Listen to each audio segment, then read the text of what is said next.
Welcome to Everything is Mindset YouTube channel. Think and Grow Rich by Napoleon Hill. Chapter 4. Autosuggestion. The medium for influencing. The subconscious mind. The third step toward riches.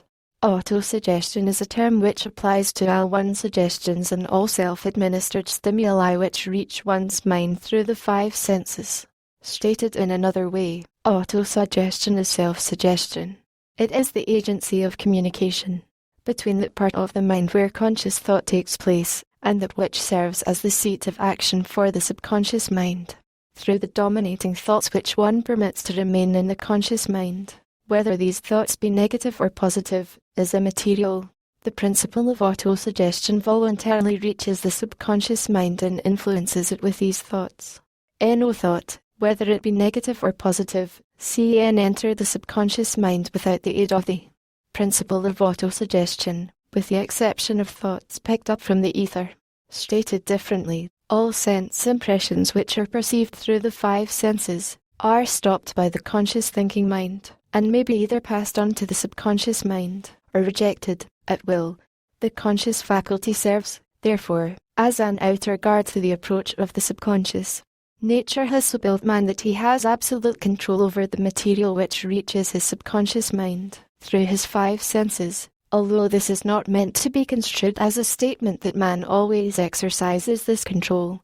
In the great majority of instances, he does not exercise it, which explains why so many people go through life in poverty. Recall what has been said about the subconscious mind resembling a fertile garden spot, in which weeds will grow in abundance, if the seeds of more desirable crops are not sown. 71. Therein, autosuggestion is the agency of control through which an individual may voluntarily feed his subconscious mind on thoughts of a creative nature, or, by neglect, permit thoughts of a destructive nature to find their way into this rich garden of the mind. You were instructed, in the last of the 6 steps described in the chapter on desire, to read aloud twice daily the written statement of your desire for money, and to see and feel yourself already in possession of the money. By following these instructions, you communicate the object of your desire directly to your subconscious mind in a spirit of absolute faith. Through repetition of this procedure, you voluntarily create thought habits which are favorable to your efforts to transmute desire into its monetary equivalent. Go back to these 6 steps described in Chapter 2, and read them again, very carefully, before you proceed further. Then, when you come to it, read very carefully the 4 instructions for the organization of your mastermind group, described in the chapter on organized planning. By comparing these 2 sets of instructions with that which has been stated on autosuggestion, you, of course, will see that the instructions involve the application of the principle of autosuggestion.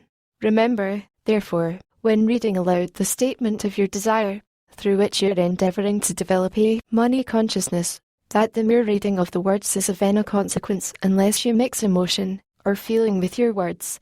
If you repeat 1,000,000 times the famous Emile Q formula, day by day, in every way, I am getting better and better, without mixing emotion and faith with your words, you will experience no desirable results. Your subconscious mind recognizes and acts upon only thoughts which have been well mixed with emotion or feeling. This is a fact of such importance as to warrant repetition in practically every chapter, because the lack of understanding of this is the main reason the majority of people who try to apply the principle of autosuggestion get no desirable results. Plain, unemotional words do not influence the subconscious mind. You will get no appreciable results until you learn to reach your subconscious mind with thoughts, or spoken words which have been well emotionalized with belief. 72. Do not become discouraged if you cannot control and direct your emotions the first time you try to do so. Remember, there is no such possibility as something for nothing. Ability to reach and influence your subconscious mind has its price, and you must pay that price. You cannot cheat, even if you desire to do so. The price of ability to influence your subconscious mind is everlasting persistence in applying the principles described here. You cannot develop the desired ability for a lower price. You, and you alone, must decide whether or not the reward for which you are striving, the money consciousness, is worth the price you must pay for it in effort. Wisdom and cleverness alone will not attract and retain money except in a few very rare instances, where the law of averages favors the attraction of money through these sources. The method of attracting money described here does not depend upon the law of averages. Moreover, the method plays no favorites. It will work for one person as effectively as it will for another. Where failure is experienced, it is the individual, not the method, which has failed. If you try and fail, make another effort, and still another, until you succeed. Your ability to use the principle of autosuggestion will depend, very largely, upon your capacity to concentrate upon a given desire until that desire becomes a burning obsession. When you begin to carry out the instructions in connection with the 6 steps described in the 2nd chapter, it will be necessary for you to make use of the principle of concentration. Let us here offer suggestions for the effective use of concentration. When you begin to carry out the first of the 6 steps, which instructs you to fix in your own mind the exact amount of money you desire, hold your thoughts on that amount of money by concentration, or fixation of attention, with your eyes closed, until you can actually see the physical appearance of the money. Do this at least once each day.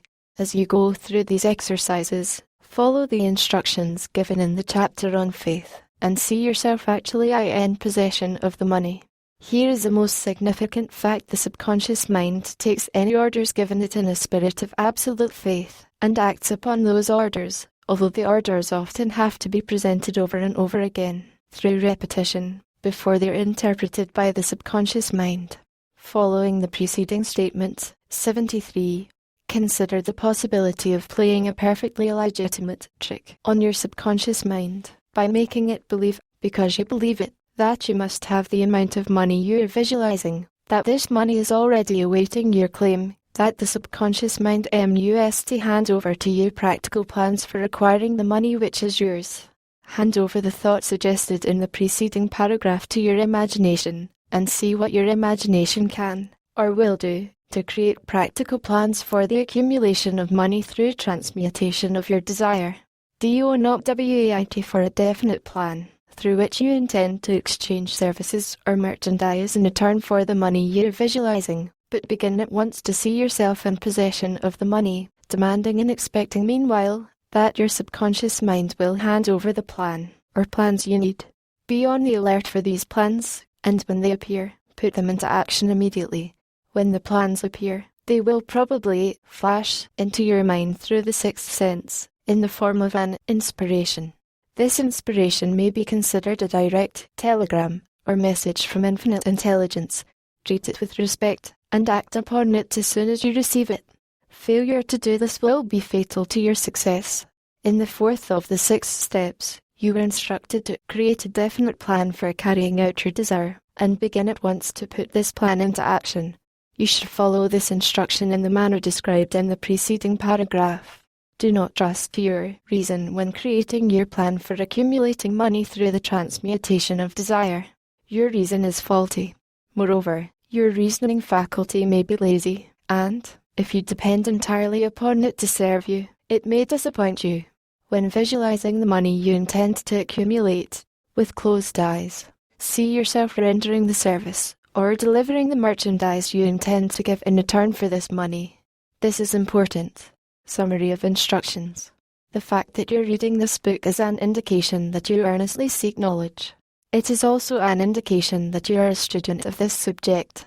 If you are only a student, there is a chance 74 that you may learn much that you did not know, but you will learn only by assuming an attitude of humility. If you choose to follow some of the instructions but neglect, or refuse to follow others, you will fail. To get satisfactory results, you must follow ALL instructions in a spirit of faith. The instructions given in connection with the 6 steps in the 2nd chapter will now be summarized and blended with the principles covered by this chapter, as follows. First, go into some quiet spot, preferably in bed at night, where you will not be disturbed or interrupted. Close your eyes and repeat aloud, so you may hear your own words, the written statement of the amount of money you intend to accumulate, the time limit for its accumulation, and a description of the service or merchandise you intend to give in return for the money. As you carry out these instructions, see yourself already in possession of the money. For example, suppose that you intend to accumulate $50,000 by the 1st of January, 5 years hence, that you intend to give personal services in return for the money, in the capacity of a salesman. Your written statement of your purpose should be similar to the following.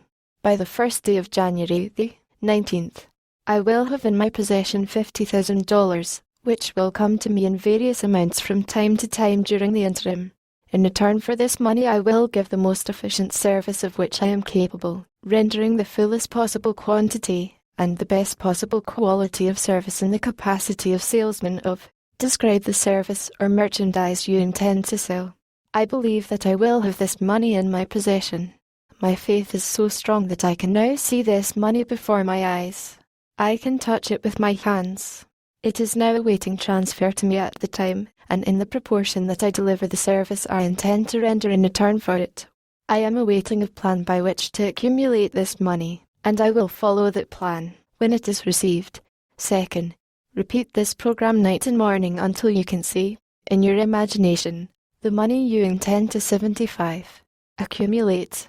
Third, place a written copy of your statement where you can see it night and morning, and read it just before retiring, and upon arising until it has been memorized.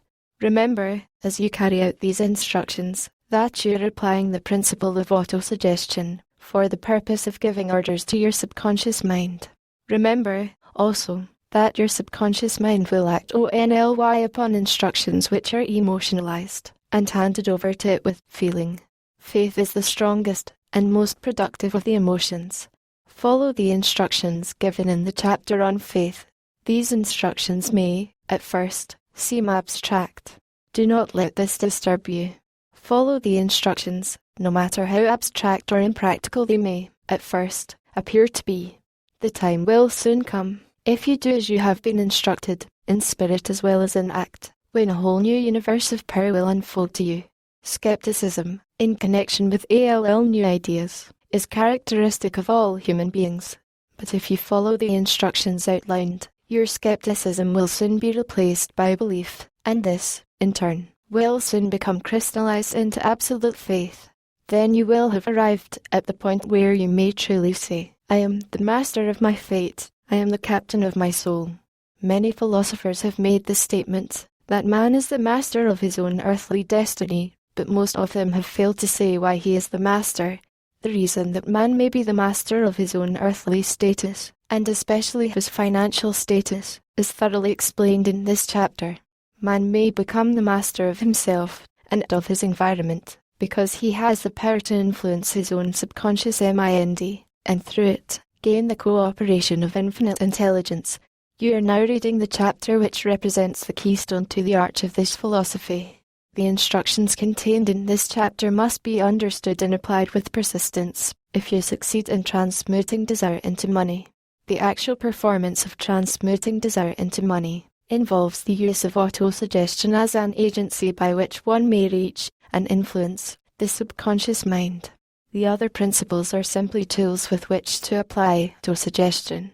Keep this 76 thought in mind, and you will, at all times, be conscious of the important part the principle of autosuggestion is to play in your efforts to accumulate money through the methods described in this book. Carry out these instructions as though you were a small child. Inject into your efforts something of the faith of a child. The author has been most careful to see that no impractical instructions were included, because of his sincere desire to be helpful. After you have read the entire book, come back to this chapter, and follow in spirit, and in action, this instruction, or read the entire chapter aloud once every night, until you become thoroughly convinced that the principle of autosuggestion is sound, that IT will accomplish for you all that has been claimed for IT. As you read, underscore with a pencil every sentence which impresses you favorably. Follow the foregoing instruction to the letter, and it will open the way for a complete understanding and mastery of the principles of success. 77.